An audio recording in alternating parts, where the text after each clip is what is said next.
Hey guys, welcome back to Team Death Slinger. My name is Peter, and today we're going to be looking at some budget decks that you can still play for a crisp $20 bill.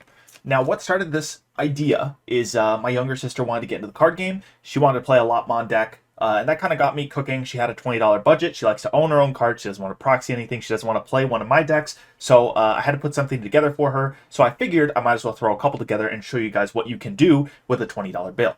So before we start, some disclaimers. Not every deck is going to be optimized for a budget of $20. Training, scrambles, and some powerful cards will simply not be affordable. You cannot build a fully optimized deck for $20, really. And prices shown here are subject to change. Expect these decks to be attainable for $20 plus or minus a few bucks, depending on fluctuations in price, shipping, or varying local prices. Some card shops sell for higher, some sell for lower. And if you are buying online, shipping might be a larger factor than others. So these decks are also just a fun thought exercise for what you can still build on a budget. Have some fun with it. If you've got a new friend who wants to play the game, they want to build their own deck, these are good starting points. I'll have pros and cons of each deck, upgrade paths, all the good stuff like that. So without further ado, our first deck that we're looking at here, we have Cherubimon. This is what I built for my sister with a couple tweaks. I had some trainings to give her, but we have the Kokomons. This focuses a lot on the Alliance engine, mostly from EX4.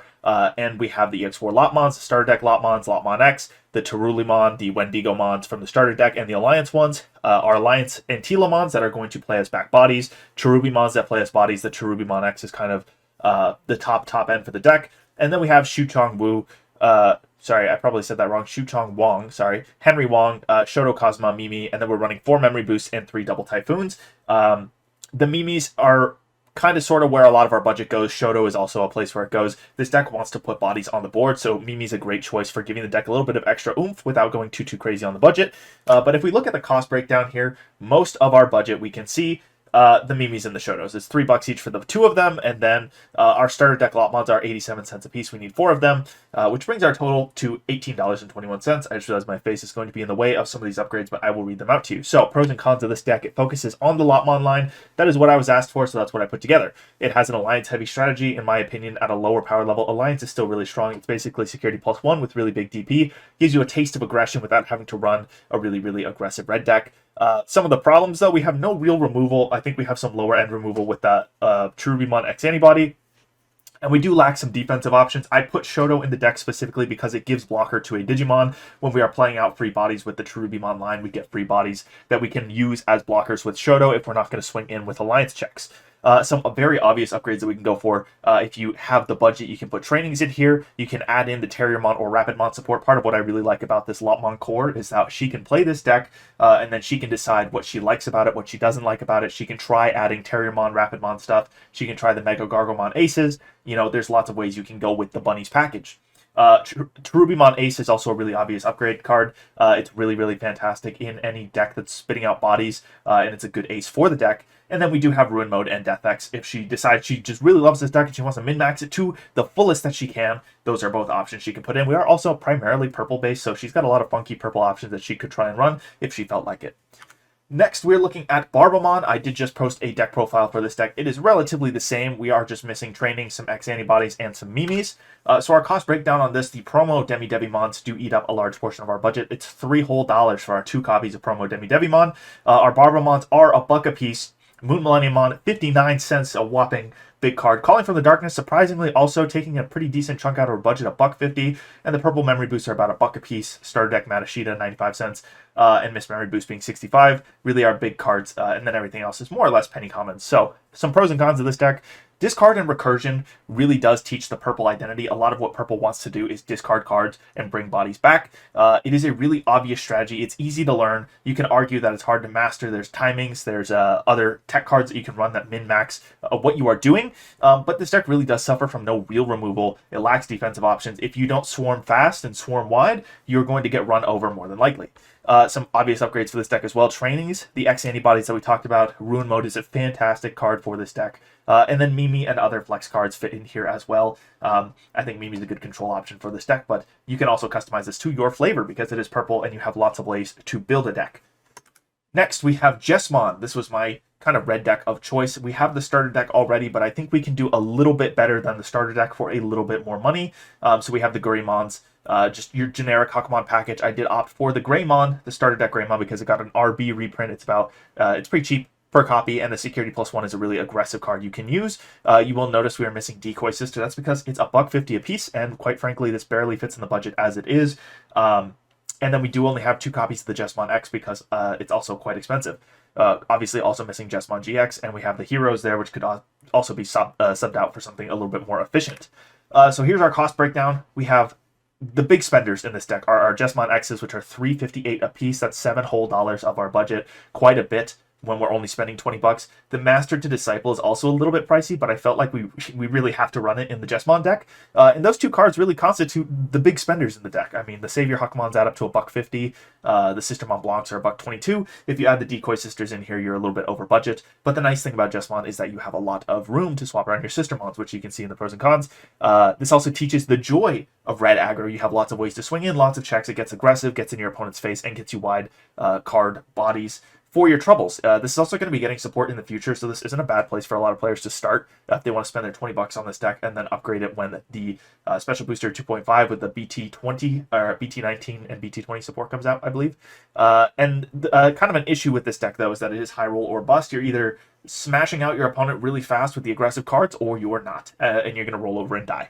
Some great upgrades for this deck. Another Jmon X-antibody, rounding it out to 3 would be fantastic. If you could fit Jmon GX in here, also far preferable top end to the Omnimon for BT5. Chimeramon and Crimson Blaze both slot in beautifully to this deck. They're just outside the budget. And if we are saving space for Hero and Monokawa, you might as well be running the ST1 Taikamiya that gives you security +1, because between that and the Greymon, you already have security +2. Your Jmon's going to be hitting for 3 checks. If you Jmon GX, it's like 4 checks. And then you just really have to get in there with the sisters to close out the game. So very clear upgrade path for this deck. And I think it's a really great starting place for about $20. Next, I chose Dynasmon, another great deck I have featured on this deck profile. It's really aggressive, gets in there for a lot of damage really quickly, and this is basically verbatim what I posted on my channel. It was a cheap deck to begin with. You can see we do have the yellow memory boosts instead of the trainings, and personally, as a preference, I would have liked to have the Omnimon X-antibodies in here if I could have afforded them, but it was outside the budget. So, there's not really anything crazy that eats up our budget here. The Magna Angemon Aces take about $3 out of our budget. The X-antibodies are also quite pricey right now. They're $3.18 a piece, so 2 of those eats up $6. So between those 2 cards, we do have $10 of our budget eaten. And then the Taikamiyas from BT1 are $2 a piece, so that's $16. But you can see the rest of the deck is really, really cheap. So some pros and cons. This does show off the defensive and offensive attributes of a red and yellow color combo. I think it's going to help you learn their identities really fantastically. This can also be changed to index into control because a lot of our money here is being synced into our flex cards. We have the Magna Angemon Aces, the Taikamiyas, and the X-antibodies. If you decided you wanted a more control-oriented deck profile, you could very easily cut out the X-antibodies and the Taikamiyas, and you freed up $12 of your budget that you could index into a more control-oriented profile. One of the bigger issues with this deck is also high roller bust. The red identity of this version of the deck is you're building your tower, and you're either winning the game or you're not. Some upgrades. Trainings, obviously better than the yellow memory boost. Omnimon X-antibody, I think somebody mentioned in one of my profiles. I tried it. I think it's a way better closing option than just 2 copies of the Blitz Omni. But you can also upgrade by putting whatever control cards suit the player. Digipanda had a great control-based profile, which I don't think is really that much more expensive than this one. So you have room to go whatever direction you want. I think this is a good starting place, though.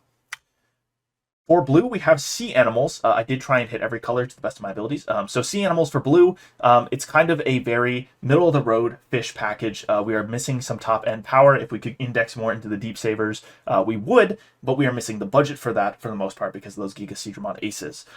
So what do we got going on here? Our biggest spenders, EX6 Huon Kunmon at $1.12 a piece. The EX6 Zhangpangmon is $3 a copy. And then everything else kind of middle of the road. The Ryugamons are $1.24 a piece. They were the top end I was happiest with for the budget that we had available to us. And then obviously the blue memory boosts are a way to save money because we can't afford trainings in hardly any of these decks. So pros and cons, makes great use of jamming and playing Digimon from our sources. It does very blue things with the jamming. It does very sea animal things by playing cards out from our sources. And if it's unchecked, it can swarm the board. It offers the player the ability to actually get in there, get aggressive with the low end, and play out bodies to reward you for making it to your top end. That being said, we are missing some top end power. I think Ryugamon on its own is a little bit lackluster. Your EX6 Zhangpangmon is probably your best top end card, and the EX3 Aegistramon would be nice in this deck if we were able to get the Giga Seedramons from the Deep Saver set. So some very obvious upgrades. Trainings, Promo Yao Qinglong, that I think that would go quite a bit far for this deck, and the Giga Jmon Ace. We just can't afford it with the $20 budget, but I think it would do a lot of good for this profile.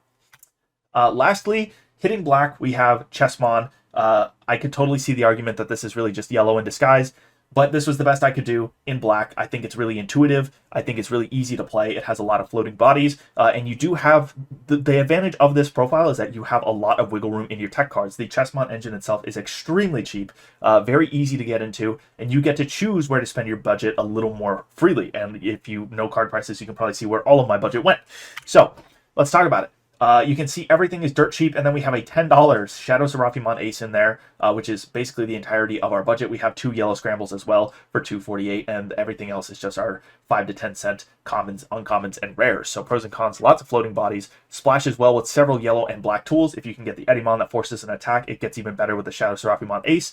The downsides, no real power cards in this archetype. You are making or breaking the deck based on what you put around it, and we opted for the Orisa engine because it's going to help you get rush on your puppets and get a little more damage in there.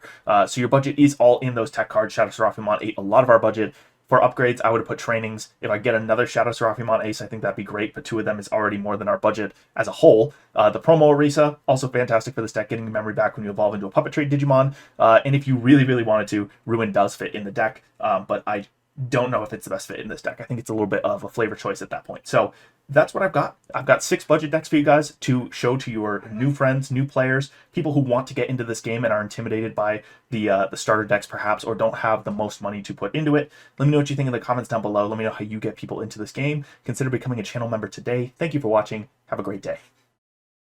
Thank you to our YouTube members for supporting this channel. It's people like Langlong, Big Z11, Coffee Deus, and Octavian who make videos like this possible.